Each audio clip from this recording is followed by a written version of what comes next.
Hello everybody, and welcome to a video about PAX. I have been to 7 PAXs, including PAX East, over the past number of years, and so I'm no stranger to visiting PAX West. I quite enjoy my time at PAX West every time I get the opportunity to go. There's always some cool things to play and some people to talk to and friends to encounter. This trip to PAX, however, is a little bit different for me, as it was the first one that I legitimately got my own media badge. Previously at PAXs, I've always had to go through back channels via Twitch staff to be able to get one as a Twitch partner, or alternatively just attending as a normal attendee. So I kind of have the direct comparison of my previous trip to PAX in 2019, where I did have a press badge. My last trip, which was last year where I only went for one day, and I didn't have a press badge. And then this year, traveling with my own self-earned press badge by simply applying through the website as a normal person is supposed to be able to attend PAX. I got to go to a number of press events, as well as try some pretty cool games. But before I kind of dive into the games, I kind of want to talk about the convention itself. PAX this year felt small, and this is even in comparison to previous years. Last year specifically, where there was only 2 halls set up. This year there was the same number of halls, however they were spread between 2 major buildings. The main original convention center, the Arch building, had a Nintendo event happening at the same time simultaneously, which made the event feel smaller because things were very spread out. The new convention center, the Summit building, had the hall that you're seeing in the footage right now, plus a tabletop area above it. These kind of 2 areas made the space feel rather decent sized there, but it was always kind of sparsely filled. Currently what you're seeing is footage from the press hour, so of course things are way emptier, but this is about as how full the convention centers were on Sunday. So I almost didn't even need a press badge and could have just shown up Sunday and played everything I needed to get done. But we did experience some pretty cool games that first day. The first evening, after not even really attending PAX all that much that first day, I went to a place called The Mix, which is a small event that was happening outside of PAX. It was a press-only hour, and where I got the opportunity to speak to a couple of developers, and one game that really stood out to me at The Mix is a little game called Hell Trench. Hell Trench is a bullet hell run-based shooter where you have a top-down perspective in this chunky pixel art style. Very much kind of reminds me of Downwell in its minimal palette, but the way the game controls is very interesting. It's practically tank controls, and your propulsion is your weapon. There are some ways to cease moving and become a little turret, and then after that you get a dash, which gives you iframes. So very quickly, between that and the little melee swipe ability, it becomes very clear exactly how the control scheme works, even though it is a very, very strange one. This is something that I think will be really cool to watch people who are very good at the game play the game very quickly, and also something that I will probably be horrifically terrible at, but would like to try regardless. I got to play a decent amount of it at the actual event, The Mix, outside of PAX, and am very much anticipating its release and will play it as soon as I am able. After playing Hell Trench, we experienced some Seattle culture and had some coffee, some excellent cold brew from Seattle Coffee Works. And then moving forward through things, we went back to the convention, and it is good to see that some of the Seattle convention culture is still alive and well with the beautiful music that plays outside of the Summit building.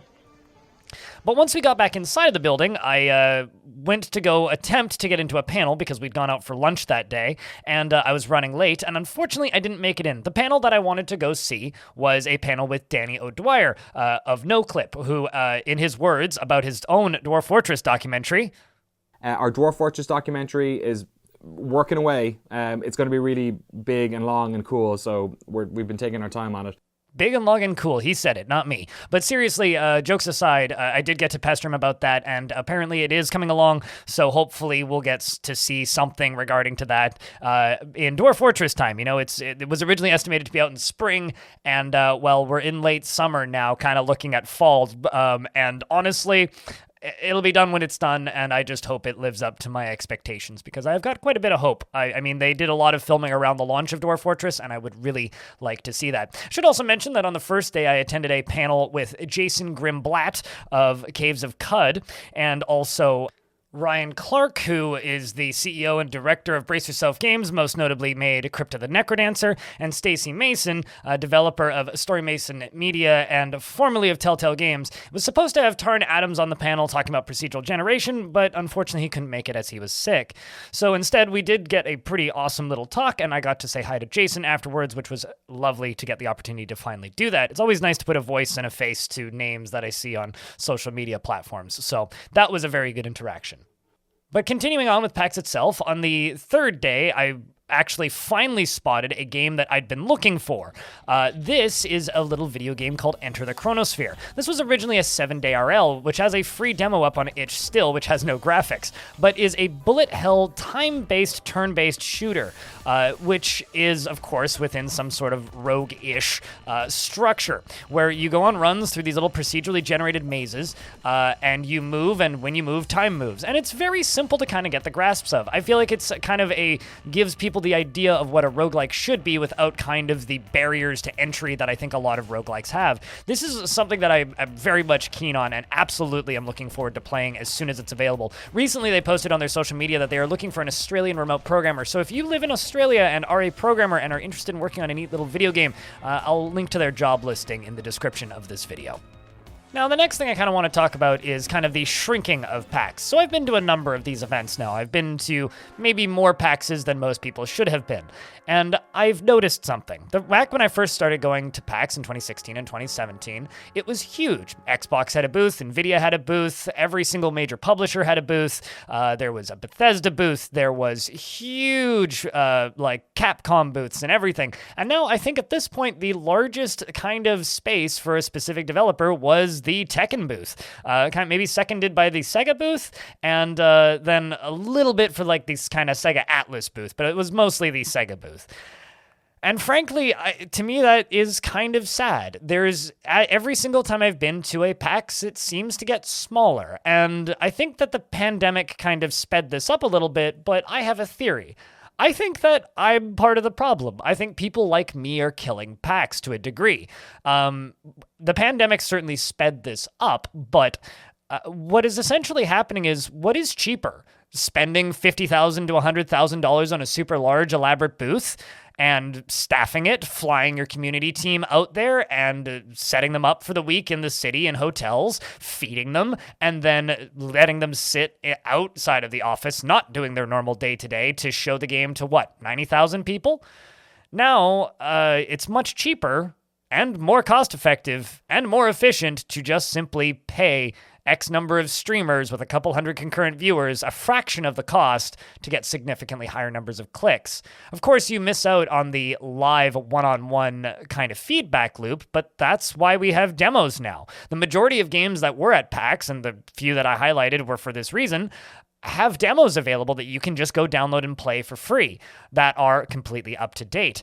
Half the time when I'd be talking to a developer, they'd be like, yep, nope, the game's already out and you can buy it, or it's out in early access, or it's out in some form of early access, or there is a demo available. At which point, why would you bother playing it on a loud convention floor when you could just sit at home and play it yourself? Even me, as somebody who likes going to these events and talking to people and getting to go to talks and talking with developers and shaking hands with people that I haven't seen in ages, like the community manager of Vampire the Masquerade, or more specifically World of Darkness, it's lovely to be able to remake those connections and remind people that you still exist in the industry, even though you're in slightly different sectors and don't get to talk very often. Even with that, it still isn't really necessary anymore for these events to exist, at least not the way they are currently presented. Which begs the question, will PAX continue to exist in a couple of years, or is it going to go the way of E3, where it just ceases to need to exist? The last day was so dead, there was a lady who was working at a car sim kind of thing set up where they had 3 monitors and a wheel and a seat and all that stuff, and you could go play Forza. They were giving away that 3-monitor setup, but you had to be there at 5 p.m. And at the time, when we talked to her, it was about 1 o'clock on the Sunday. You had to be there at 5 p.m. on the Sunday, and drawings opened that morning. They had 1 entry. So she was trying to convince us to enter, but our bus was ready to leave at 4:30. So we'd be, heading towards the border at that time. So unfortunately, we couldn't enter because you had to physically be there. I wonder if they were even able to give them away. This is just kind of a sign of the times, because I remember back in 2017, those giveaways were swarmed with people on the last day. Specifically, people would show up for the last day just to try to win free TVs, monitors, consoles, and the things that the developers or manufacturers didn't want to fly back home. And that was always kind of a highlight. I remember a friend of mine who I traveled with to PAX in 2017 specifically, quite literally, won an entire computer worth of parts just doing that on the last day, going from booth to booth and entering every single contest and showing up for their giveaway times. And none of this exists. Something else that was super strange is there was very, very little presence from the publisher Embracer Group, which many of you may have heard of if you follow games news in any format. Embracer Group normally had many, many booths. In fact, even at the last PAX, they had a PlayOn booth, which is owned by Embracer. They had a Prime Matter booth, which was owned by Embracer. They had a Deep Silver booth. Volition was there, as well as a handful of others that I'm probably forgetting. THQ being one of them. The only Embracer presence that I'm aware of at PAX West this year was the local boys, Limited Run Games. I mean, they're always there. They sell physical products, so there's no reason for them to not be. But Embracer is certainly one of those companies that, one, is strapped for cash, and two, just doesn't seem to be supporting physical events anymore. And I think as companies pull out, I mean, you can see in this footage just how sparse this hall is. The need and necessity for this kind of event, to me, aside from shaking hands, like the public-facing convention, I think might be going away. And I kind of feel like people like me are to blame. All in all, though, I am happy that I went. I did have a good time at PAX. I've managed to dodge even getting a cold, which I'm kind of impressed by. I had a little bit of a scratch in my throat afterwards, but I think that was just from talking really loudly in really loud rooms for a couple of days straight. And, this puts a strain on your voice. But aside from that, I do worry about PAX and its future.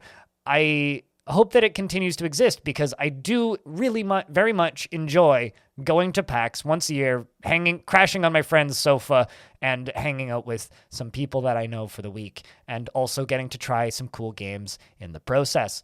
Many games that I probably never would have stumbled upon. And also, it's always kind of funny to, wander around and just see the game's culture in person, because it can be very bleak when you work on the internet and get to see all the people with a level of anonymity that probably they don't deserve, saying pretty mean things to people in comment sections. And it's really, really nice to go to a convention like this and just get to see everybody happy to be around video games and take a look at some cool shit that people have been working on.